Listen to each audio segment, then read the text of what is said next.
আজ আপনি একা, একদম একা, চারপাশে অন্ধকার, না আছে পরিবার, না আছে বন্ধু। এটাই আপনার জীবনের সবচেয়ে ভয়ঙ্কর রাত, কবরের প্রথম রাত।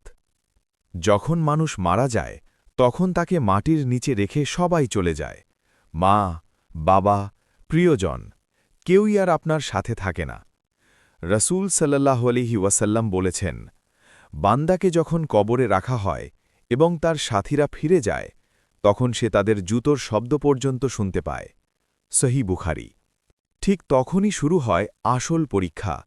দুই ভয়ঙ্কর ফেরেশতা, মুনকর ও নাকির, আপনার কাছে আসবে। তারা বসাবে আপনাকে এবং জিজ্ঞেস করবে ৩টি প্রশ্ন। তোমার রব কে? তোমার দিন কি? এই ব্যক্তি সম্পর্কে তুমি কি বলো?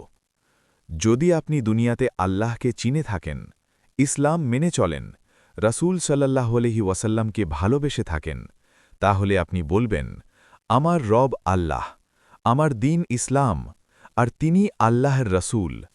তখন আপনার কবর প্রশস্ত হয়ে যাবে, জান্নাতের দরজা খুলে যাবে, আর শান্তির ঘুমে আপনি ডুবে যাবেন।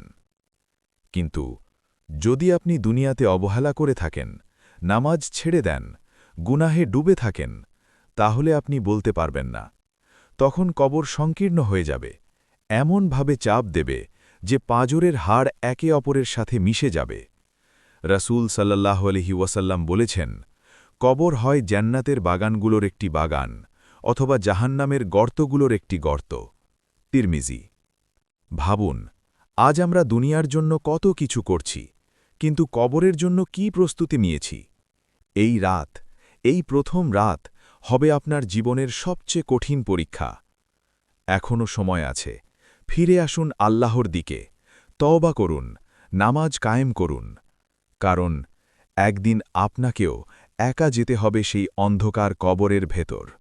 হে আল্লাহ, আমাদের কবরকে জান্নাতের বাগান বানিয়ে দিন। আমিন।